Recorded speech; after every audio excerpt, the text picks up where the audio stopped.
à partir d'aujourd'hui d'ailleurs, et surtout demain toute la journée, c'est le fameux I Remember de Yad Vashem. On encourage les internautes à associer leur nom au nom d'une victime de la Shoah en cliquant sur la page d'accueil du site en français de Yad Vashem. C'est important aussi de ressortir des bases de données des noms que personne ne va commémorer parce que justement cette personne-là n'a aucun descendant. Et c'est pendant quelques heures, 24 heures, associer son nom au nom d'une victime extraite des bases de données. Nous avons le plaisir d'accueillir ce matin Nathalie Blau. Nathalie, bonjour, Boker Tov. Bonjour Daniel, Boker Tov. Alors, je rappelle à nos auditeurs que vous êtes coordinatrice francophone au sein du mémorial du Yad Vashem, en particulier pour tout ce qui est médias. Et nous voulions, avec vous, bien entendu, parler des commémorations marquant la journée internationale de la Shoah. Bien entendu, le Yad Vashem est extrêmement actif dans le cadre de ces commémorations, que ce soit en Israël, mais même à l'étranger. Alors, essayez de nous donner un panorama de l'action du Yad Vashem dans le cadre de cette journée. Oui, effectivement, c'est une année assez importante. Je crois que vous venez d'en parler juste avant, mais il y a une exposition très symbolique qui a lieu actuellement avec l'exposition de 16 objets qui étaient des objets ayant appartenu à des juifs allemands pendant la Shoah, qui ont pu être sauvés, qui ont été confiés à Yad Vashem. Et dans le cadre d'une opération du bureau des amis allemands d'Yad Vashem, sont exposés actuellement pour un mois au Parlement allemand. Ce sont 16 objets qui racontent l'histoire de 16 individus, 16 familles. Et c'est très émouvant parce que ça a suscité un intérêt très vif et de la classe politique, et de la presse, et de la population allemande. Donc ça, c'est une chose qui a été inaugurée il y a 2 jours et qui va s'étendre sur un mois. Aujourd'hui, 26 janvier, donc nous sommes à la veille de la journée internationale à la mémoire des victimes de la Shoah.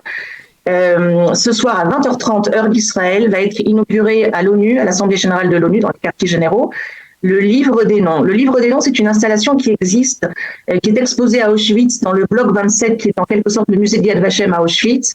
C'est un exemplaire qui est une forme d'installation très important, puisque ça s'étend sur 8 mètres de long, 2 mètres de haut et 1 mètre de large, et ça recense physiquement les 4,8 millions de noms de victimes qui ont déjà été identifiés par Yad Vashem sur les 6 millions de juifs qui ont été exterminés dans la Shoah. Et cette même installation est aujourd'hui, va être ce soir inaugurée à l'ONU, où elle va rester pendant un mois, et qui ensuite va venir trouver sa place définitive à Yad Vashem, sur le site de Yad Vashem. Et là aussi, c'est quelque chose de fort symbolique, parce qu'on sait très bien que l'ONU, c'est parfois un siège, un endroit où on va dire d'un point de vue politique, la place d'Israël, l'importance faite aux Juifs est parfois contestée. On parle là de l'État juif, et le fait de pouvoir installer dans cette Assemblée générale cet édifice, c'est quelque chose de très important pour Yad Vashem.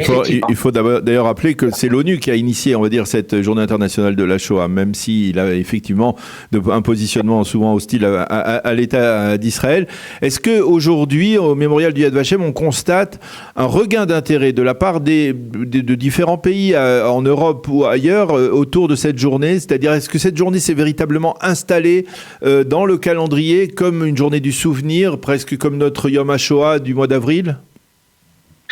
Oui, alors effectivement, la journée elle a été, comme vous dites, instaurée par l'ONU en 2005, donc il y a presque déjà une vingtaine d'années.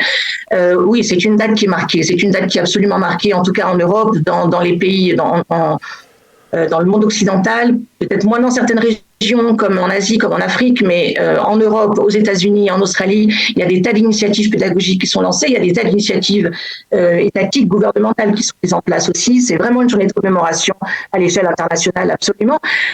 Pour Israël, évidemment, Yom HaShoah est beaucoup plus fort et beaucoup plus symbolique, pour Yad Vashem aussi, puisque là, en l'occurrence, on est vraiment détenteur de nos propres actions, mais là, on s'insère complètement dans cette mouvance qui est de créer du symbole et de créer de la mémoire autour du 27 janvier.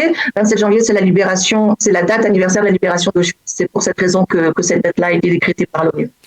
Alors, je voudrais que l'on revienne avec vous, justement, dans le cadre de ces commémorations, sur un événement du souvenir qu'il ne faut pas oublier aujourd'hui, puisqu'il y a 80 ans, presque jour pour jour, se déroulait la grande rafle de Marseille. Je voudrais que l'on revienne un peu sur les circonstances de manière globale, hein, sans peut-être rentrer trop dans les détails, sur les circonstances de cette rafle dont on parle beaucoup moins que la fameuse rafle du Veldiv, mais qui, elle, a une particularité. Oui, effectivement, la rafle de Marseille, c'est une rafle qui est assez méconnue, mais comme on va dire presque toutes les rafles locales. C'est vrai que la rafle du Veldiv, elle a retenu toutes les attentions. Bon, déjà, c'est la plus importante au niveau du nombre. On parle de 13 000 juifs qui ont été parqués au Veldiv, donc c'est un chiffre vraiment important. Mais Marseille, c'est la deuxième en nombre après le Veldiv. 6 000 juifs ont été raflés sur 2 jours, du 22 au 24 janvier 1943. Ce qu'il faut dire, c'est qu'effectivement aussi dans la mémoire collective, on divise encore très souvent la France en deux, en zone libre et zone occupée. Ça a été vrai pour la première partie de la guerre. Et à partir de novembre 1942, la zone, on va donc à partir de ce moment-là appeler zone sud, était elle aussi sous le contrôle des Allemands, dont Marseille. Et Marseille représente pour les Allemands le symbole de la porcherie. Pour eux, c'est vraiment une poche de délinquance. Et ils associent ça avec aussi le fief de la résistance. Et ils veulent purifier tout ça. Donc, ils vont initier ce qu'on appelle l'opération Sultan, qui va se solder par l'arrestation de 6 000 personnes, la destruction complète des quartiers du Vieux-Port, un quartier assez vétuste, mais qui abrite une population très diversifiée. Et ils vont rafler tout ce qu'ils vont considérer comme indésirable. Les clochards, les vagabonds, les sans-papiers, les personnes de couleur, les filles de joie du port et les juifs. Et ce qui est assez étonnant, effectivement, pour cette rafle, c'est qu'elle est documentée visuellement. Une des difficultés qu'on rencontre dans le travail du souvenir, c'est qu'il n'y a pas de photos, il n'y a pratiquement pas d'iconographie. Les rafles, en l'occurrence pour le Veldiv, il n'y a aucune photo, à part les autocars qu'on voit devant l'entrée du bâtiment. Et pour cette rafle de Marseille, c'est une des rares rafles qui a eu lieu en France et qui a été photographiée par les Allemands avec soin et application comme ils savent le faire. C'est-à-dire qu'on voit les Allemands poster le soir, la nuit, en rang dans l'attente de pouvoir, parce que toutes les rafles se font en général la nuit ou petit matin très tôt, on prend les Juifs par surprise. Donc là, on voit les Allemands la nuit, on voit les Allemands le matin, on voit les Juifs rassemblés sur la place du Vieux-Port, on les voit emmenés jusque dans les wagons, on les voit monter dans les wagons. Ça ressemble en quelque sorte à l'album d'Auschwitz, qui est la seule preuve visuelle de ce processus d'extermination de masse à Auschwitz, où au printemps 44, pendant 1 ou 2 journées, les Allemands ont photographié l'arrivée de trains de Juifs hongrois, la descente, la sélection, la conduite vers les chambres à gaz. On ne sait pas exactement pourquoi, à certains moments, les Allemands ont décidé d'avoir ce témoignage-là visuel. Est-ce que c'était pour leurs archives personnelles ? On n'a pas l'explication, mais en tout cas, ce qui est important pour nous aujourd'hui, c'est que ces photos de Marseille existent. On en a choisi quelques-unes là qu'on a mises en ligne effectivement dans le cadre d'un sujet qui retrace les grandes lignes de la rafle. Il y en a d'autres dans les bases de données Yad Vashem et c'est très très important parce que c'est vraiment ce sont des preuves tout simplement visuelles, authentiques de ces exactions. Ceux qui veulent en savoir plus, par exemple, justement sur cette rafle de Marseille, peuvent consulter, par exemple, le site du Yad Vashem. Ils peuvent se rendre au Yad Vashem. Où peut-on trouver des informations ? Oui, absolument. Tout est en ligne. Cette rafle de Marseille, effectivement, a été mise en ligne en français. Donc, à partir de la page d'accueil, vous tapez dans Google Yad Vashem français. Il y aura un lien vers cette rafle de Marseille. Et ensuite, on vous encourage à aller dans les bases de données. Et si on a encore une petite seconde, Daniel, oui. on peut juste rajouter aussi une dernière initiative qui est vraiment la grand public à partir d'aujourd'hui d'ailleurs et surtout demain toute la journée. C'est le fameux I Remember de Yad Vashem. C'est aussi une initiative numérique, digitale, ça se fait en ligne.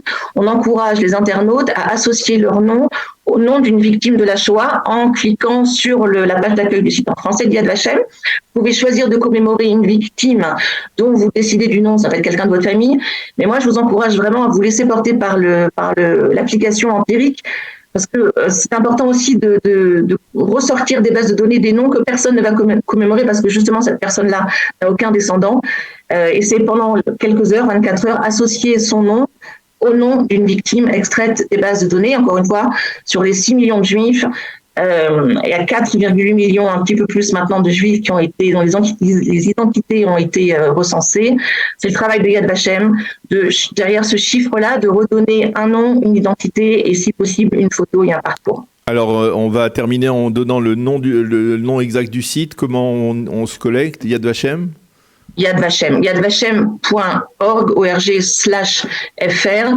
Mais si vous tapez dans Google Yad Vashem français, Yad Vashem en français, vous arriverez directement sur la page d'accueil du site. Eh bien, Nathalie Blot, merci beaucoup d'avoir accepté de nous faire partager, on va dire, les informations autour de ces commémorations de la Journée internationale de la Shoah, du point de vue du Yad Vashem. Merci d'avoir été avec nous ce matin. Bonne journée, à bientôt. Merci beaucoup, Daniel. Bonne journée.